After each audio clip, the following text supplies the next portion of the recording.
और अब करते हैं खबरों की ओर। लखनऊ से बड़ी खबर सामने आ रही। भगोड़े अपराधियों की विदेश में भी जब्त हो सकेगी संपत्ति। 1 जुलाई से नए कानूनों से अपराधियों पर कसेगी नकेल। बड़ी जानकारी लखनऊ से। 1 जुलाई से नए कानूनों से अपराधियों पर नकेल कसी जाएगी। आतंकवाद एवं संगठित अपराध से निपटने के इंतजाम यूपी के तमाम अधिकारियों ने विदेश में शरण ले रखी है। राशिद नसीम, इकबाल, बदन सिंह बद्दो, विश्वास नेपाली। नए कानून से अब कानूनी शिकंजा कसने में आसानी होगी। तो 1 जुलाई से नए कानूनों से जो है कानूनी शिकंजा कसने में आसानी होगी।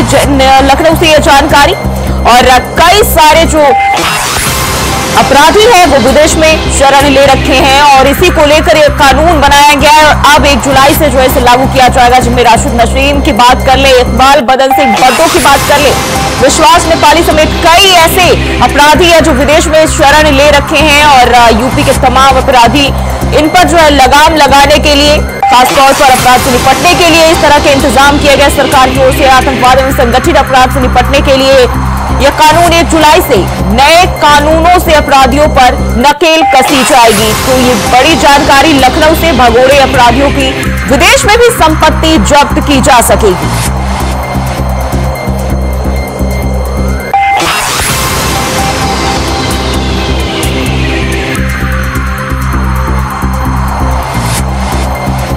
तो लखनऊ से जानकारी सामने आ रही। भगोड़े अपराधियों की विदेश में भी जब्त हो सकेगी संपत्ति। 1 जुलाई से नए कानूनों से अपराधियों पर कसेगी नकेल। आतंकवाद एवं संगठित अपराध से निपटने के भी इंतजाम यूपी के तमाम अधिकारियों ने विदेश में शरण ले रखी है। और इसी को देखते हुए यह कानून बनाए गए हैं, जहां नए कानून के तहत अपराधियों पर शिकंजा कसने की तैयारी।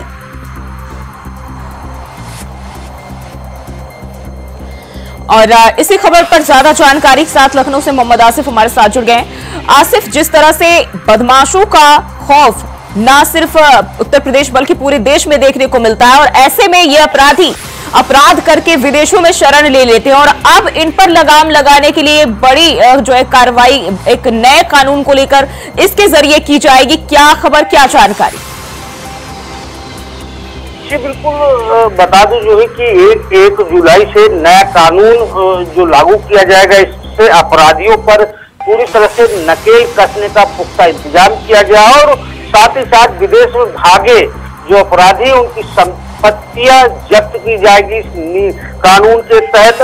और बता दें कि कई दुर्दांत अपराधी अपराध करने के बाद अपनी संपत्ति कमाई करने के बाद विदेशों में शरण ली हुई हैं, जिसमें राशिद नसीम, इकबाल, बदन सिंह बद्दो, विश्वास नेपाली जैसे नाम हैं। और यह सभी विदेशों में शरण ली हुई हैं और इन पर कानूनी शिकंजा कसने के लिए नया कानून काफी कारगर होगा।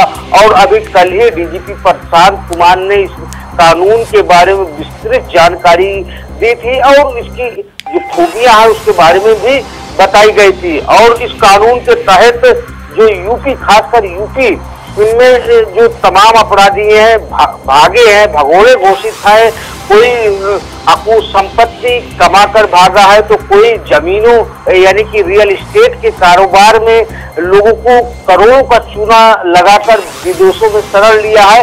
ऐसे अपराधियों पर अब पूरी तरह से अंकुश। जी आसिफ, बात करें इस कानून की, जो नया कानून लागू होगा, इसमें कौन कौन से ऐसे खास नियम होंगे और किस तरीके से जो ये अपराधी इन पर लगाम लगाए जा सकेंगे?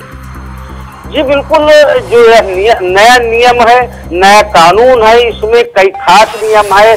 आतंकवाद से संबंधित जो भी जो आतंकवादी गतिविधियों में लिप्त हैं उन्हें लाया जा सकेगा, उनकी संपत्तियां जब्त की जा सकेगी। और साथ ही साथ जिस तरह से रियल एस्टेट कारोबार में करोड़ों रुपए का घोटाला कर रियल एस्टेट कारोबारी विदेशों में शरण ले लिए हैं, जैसे राशिद नसीम है, इन पर कई मामले दर्ज हैं और या विदेशों में शरण ले रखे हैं, तो इन पर इन जैसे अपराधियों पर कानूनी कार्रवाई आसान होगी। इसके लिए तमाम जो है नियम है और आसान भी यह कानून है और अपराधियों तक पहुंचने के लिए यह कानून काफी कारगर होगा। और खासकर जिस तरह से यूपी में अपराधियों पर नकेल कसने के लिए यूपी सीएम योगी आदित्यनाथ एक प्लान तैयार किए हैं। साथ ही साथ अगर बात करें डीजीपी प्रशांत कुमार और एडीजी अमिताभ यश की, तो वह लगातार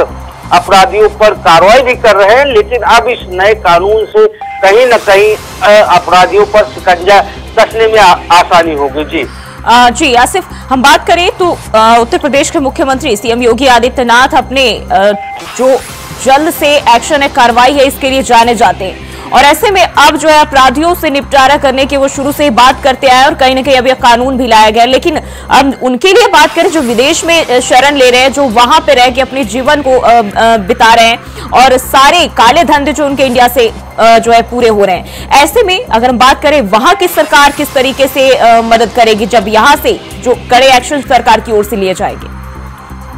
जी बिल्कुल, जिस तरह से जो एक नया कानून बना है इसमें कई खूबियां भी है और साथ ही साथ अगर बात करें विदेशों में तो आलीशान जिंदगी जी रहे अपराधियों की, तो सरकार की तरफ से जो है बात की जाएगी विदेशों में रह रहे, चाहे दुबई में कोई रह रहा हो या फिर नेपाल में या फिर अन्य कंट्रियों में जो शरण लिए हैं अपराधी, उनके लिए पूरी बातचीत होगी और साथ ही साथ जो है इंटरनेशनल स्तर पर जो अपराधी फरार हुए हैं उनको लाने के लिए पूरी तरह से कवायद की जाएगी इस नए नियम के कानून के तहत। और साथ ही साथ जो इनकी संपत्तियां मौजूद है भारत में, उसको जब्तीकरण करने की भी आसानी इस नए कानून के तहत है। तो ऐसे में कहीं न कहीं यह कानून अपराधियों की रीढ़ तोड़ने वाला कानून है और उसका पूरा मास्टर प्लान तैयार कर लिया गया है। और इसके लिए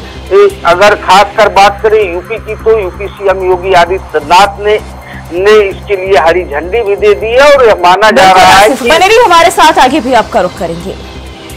और वहीं लखनऊ से एक और बड़ी खबर सामने आ रही, बेदी राम प्रकरण में चौतरफा घिरे कैबिनेट मंत्री ओपी राजभर, गृह मंत्री अमित शाह और जेपी नड्डा ने नसीहत दी और वायरल वीडियो के मामले में मांगी सफाई। बड़ी जानकारी, गृह मंत्री अमित शाह और जेपी नड्डा ने ओपी राजभर को नसीहत दी है और वायरल वीडियो के मामले में मांगी सफाई। बेदी राम प्रकरण में ओपी राजभर जो है घिरते हुए दिखाई दे रहे, लखनऊ से ये जानकारी।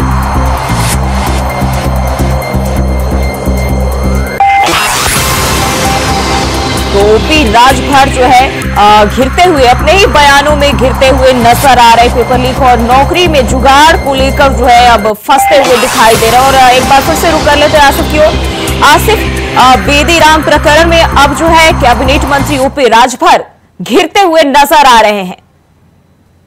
जी बिल्कुल, जो ही सुभाषपा विधायक बेदी राम के मामले को लेकर नित नए खुलासे होते चले आ रहे हैं। अभी तक उनका एक वीडियो और उनका शपथ पत्र वायरल हो रहा था, लेकिन अब बेदी राम की मुश्किलें लगातार बढ़ती जा रही हैं। बेदी राम के मामले में एक और खुलासा हुआ है, जिसमें जौनपुर में एसपी जौनपुर ने उनकी हिस्ट्री शीट भी खोली थी, जिसका अब जो हिस्ट्री शीट खोलने का जो पत्र है वह सोशल मीडिया पर वायरल हो गया है। और बेदी राम प्रकरण को लेकर अब ओम प्रकाश राजभर की परेशानी भी घिरती जा रही है, वह चौतरफा घिरते जा रहे हैं।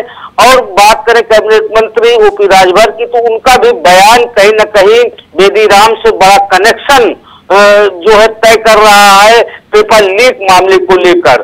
और इसके बाद जब राजनीतिक भूचाल आया तो ओम प्रकाश राजभर दिल्ली की तरफ कूच कर लिए हैं और अमित शाह के बाद जेपी नड्डा से मुलाकात हुई। ओम प्रकाश राजभर की सूत्रों का यह कहना है कि अमित शाह और जेपी नड्डा ने उनसे सफाई मांगी, क्योंकि जिस तरह से पेपर लीक को लेकर कहीं न कहीं बीजेपी पूरी तरह से बैकफुट पर नजर आ रही थी और ऐसे में यूपी में 10 सीटों पर उपचुनाव होने हैं। तो ओम प्रकाश राजभर की यह करतूत और बेदी राम का यह जो पेपर लीक का कनेक्शन सामने आया है, इसका खामियाजा कहीं ना कहीं बीजेपी को भी भुगतना पड़ सकता है। और सूत्रों का बड़ा दावा है कि बिहार में नीट पेपर लीक मामले में कुछ लोग पकड़े गए थे और बिहार की एसटीएफ ने प्रयागराज में छापेमारी की थी और छापेमारी के दौरान जो पूछताछ हुई है उसमें सूत्रों का बड़ा दावा यह भी है कि बिहार में नीट पेपर लीक मामले में बेदी राम का हाथ कहीं न कहीं शामिल है और इस मामले में सीबीआई की भी नजर बेदीराम पर टिकी हुई है। तो ऐसे में यह कहा जा सकता है कि जिस तरह इस मामले ने तूल पकड़ा है, अब बेदीराम की भी मुसीबतें बढ़ जाएंगी। और सूत्रों का यह भी दावा है कि यूपी सीएम योगी आदित्यनाथ ने इस प्रकरण में एसटीएफ और डीजीपी को खुली छूट दे रखी है और इस मामले में गाजीपुर पुलिस जांच भी कर रही है। तो ऐसे में जो शिकंजा है कानूनी अब कभी भी कस सकता है और बेदीराम को हिरासत में भी लिया जा सकता है। हालांकि सोशल मीडिया पर कल देर रात यह खबरें चली कि बेदीराम को एसटीएफ ने गिरफ्तार कर लिया। हालांकि अभी इस मामले में पुष्टि नहीं हो सकी है, किसी भी अधिकारी की तरफ से पुष्टि नहीं हो सकी है। बात करें अगर बेदीराम और ओम प्रकाश के कनेक्शन की तो वह आप जगजाहिर हो चुकी है और ऐसे में जेपी नड्डा से लेकर गृह मंत्री तक भी चिंतित है और इस मामले में सफाई भी मांग चुके हैं। जी आसिफ, बहुत बहुत शुक्रिया जानकारी साझा करने के लिए। गृह मंत्री अमित शाह और जेपी नड्डा ने नसीहत भी दी है। और बढ़ते आगे अयोध्या से बड़ी खबर सामने आ रही, रामपथ के निर्माण में लापरवाही का मामला। इंडिया वॉइस की खबर का बड़ा असर, पीडब्ल्यूडी के अधिकारियों पर बड़ी कार्रवाई। सीएम योगी ने 3 इंजीनियरों के खिलाफ की बड़ी कार्रवाई। अधिशासी अभियंता समेत 3 निलंबित किए गए हैं। अधिशासी अभियंता आनंद कुमार दुबे, सहायक अभियंता राजेंद्र कुमार यादव और अपर अभियंता मोहम्मद शाहिद भी सस्पेंड किए गए हैं। तो ये जानकारी, रामपथ के निर्माण में लापरवाही के मामले को लेकर ये बड़ी कार्रवाई, पीडब्ल्यूडी के अधिकारियों पर बड़ी कार्रवाई हुई है। इंडिया वॉइस की खबर का ये बड़ा असर। अयोध्या से जानकारी, सीएम योगी ने 3 अधिकारियों पर ये बड़ी कार्रवाई की है। रामपथ के निर्माण में लापरवाही के मामले को लेकर इंडिया वॉइस की खबर का ये बड़ा असर।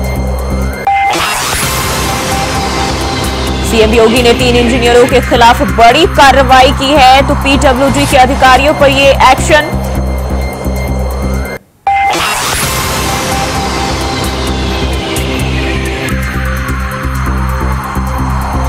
तो इंडिया वॉइस की खबर का ये बड़ा असर। रामपथ के निर्माण में लापरवाही के मामले को लेकर सीएम योगी आदित्यनाथ ने एक्शन लेते हुए 3 अधिकारियों को निलंबित किया है। 3 अधिकारियों के ऊपर ये बड़ी कार्रवाई।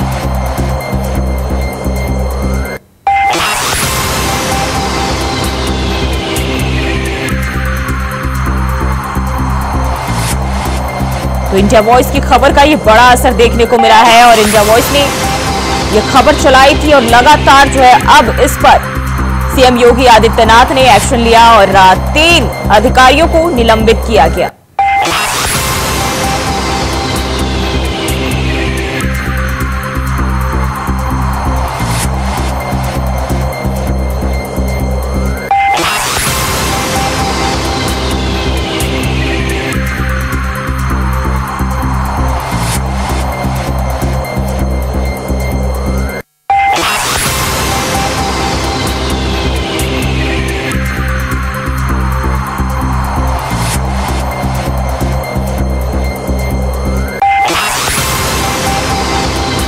जानकारी सामने आ रही है, रामपथ के निर्माण में लापरवाही का ये मामला है और इंडिया वॉइस की खबर का ये बड़ा असर देखने को मिला है, जिसमें सीएम योगी आदित्यनाथ ने 3 अधिकारियों को निलंबित किया है। यानी कि पीडब्ल्यूडी के 3 अधिकारियों पर यह बड़ी कार्रवाई।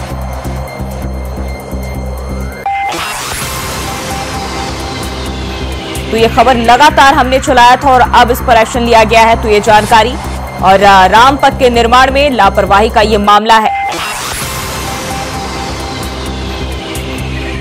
तो विद्या मंदिर स्कूल से जिला अस्पताल तक बैरियर लगे और अयोध्या से ये जानकारी, जब लगातार हमने इस खबर को अपनी टीवी स्क्रीन पर और लगातार हमने आपके साथ दिखाया था और अब जो है इसमें 3 अधिकारियों के ऊपर यह घास गिरी है और 3 अधिकारियों के ऊपर ये बड़ी कार्रवाई। पीडब्ल्यूडी के अधिकारियों के ऊपर बड़ी कार्रवाई। रामपथ के निर्माण में लापरवाही के मामले को लेकर इंडिया वॉइस लगातार सजग रही और इस खबर को चलाती रही और अब जो है इस पर एक्शन लिया गया है। 3 अधिकारियों के ऊपर ये घास गिरी है।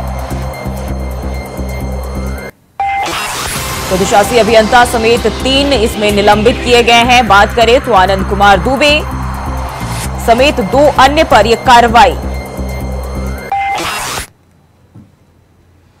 बढ़ते आगे खबर अलीगढ़ से, जहां कीचड़ के दलदल में चाकुओं से गुदा युवक का शव मिला है। वहीं शव मिलने से इलाके में सनसनी फैल गई। वहीं सूचना मिलते ही मौके पर पहुंची पुलिस और फॉरेंसिक टीम ने आसपास के लोगों की मदद से युवक के शव को बाहर निकाला। तभी पुलिस ने शव को कब्जे में लेकर पोस्टमार्टम के लिए भेज दिया और फिलहाल मामले की जांच पड़ताल में जुट गई है।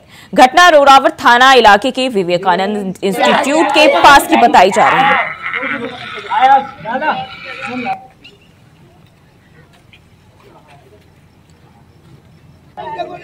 सूचना प्राप्त हुई थाना रोरावट क्षेत्र के न्यूरी पर विवेकानंद कॉलेज के ठीक सामने एक लड़के का शव पानी के अंदर प्राप्त हुआ था, जिस पर पुलिस तत्काल मौके पर पहुंची और उसे पानी से निकालकर उसकी शिनाख्त कराई गई। तो शिनाख्त के रूप में उसकी पहचान सादा पुत्र रईस के उम्र लगभग 20 वर्ष के रूप में हुई और मौके पर फॉरेंसिक टीम को भी बुलाया गया। मृत्यु का सही कारण जानने के लिए शव को पोस्टमार्टम हाउस भेज दिया गया है तथा परिजनों से तहरीर प्राप्त कर अन्य आवश्यक विधिक कार्रवाई की जा रही है। तो युवक का शव मिलने से जो है सनसनी मच गई। अलीगढ़ का ये मामला है, जहां लोगों की मदद से शव को बाहर निकाला गया और मौके पर पहुंची टीम, पुलिस की टीम, फॉरेंसिक टीम जो है जांच पड़ताल में जुटी हुई है। विवेकानंद के सामने। और बढ़ते आगे, लखनऊ से बड़ी खबर सामने आ रही। पहली बारिश ने खोल दी नगर निगम की पोल। मानसून को लेकर नगर निगम की तैयारियों की खुली पोल। 1 घंटे की बारिश से सड़कें हुई लबालब, गलियों और सड़कों में भरा बारिश का पानी। पुराने लखनऊ में थोड़ी ही बारिश में हुआ बुरा हाल। लखनऊ इलाके में घुटनों तक बारिश का पानी भर चुका है। तो लखनऊ के कई इलाकों में घुटनों तक बारिश का पानी भरा और पहली बारिश ने नगर निगम की पोल खोलकर रख दी है। गलियों और सड़कों पर पानी भर चुका है और कई इलाके जो है पानी से लबालब हो चुके हैं। सड़कें और गलियों का बुरा हाल हो चुका है। तो 1 घंटे की बारिश ने नगर निगम के दावों की पोल खोलकर रख दी है। तो ये तस्वीरें आप देख सकते हैं, लखनऊ के कई इलाकों का यही हाल है, यही हश्र है और घुटनों तक पानी भर चुका है सड़कों और गलियों में।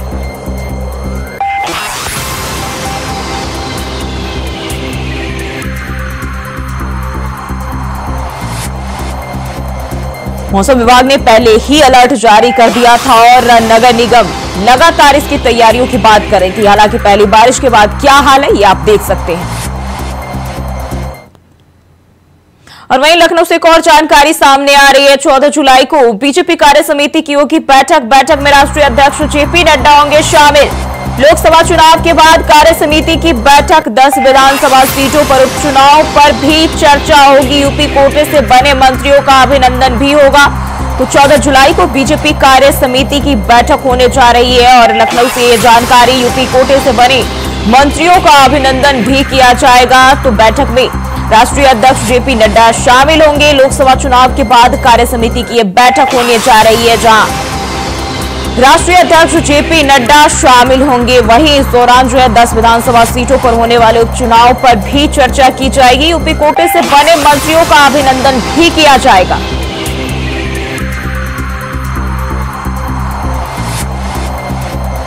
तो लखनऊ से ये जानकारी, 10 विधानसभा सीटों पर उत्तर प्रदेश में चुनाव होने हैं और इस पर मंथन किया जाएगा। इसके साथ यूपी कोटे से जो मंत्री बने हैं और उनका भी अभिनंदन इस दौरान किया जाएगा। तो लखनऊ से ये जानकारी। और फिलहाल के लिए इस बुलेटिन में बस इतना ही। खबरों के लिए बने रहे इंडिया वॉइस के साथ।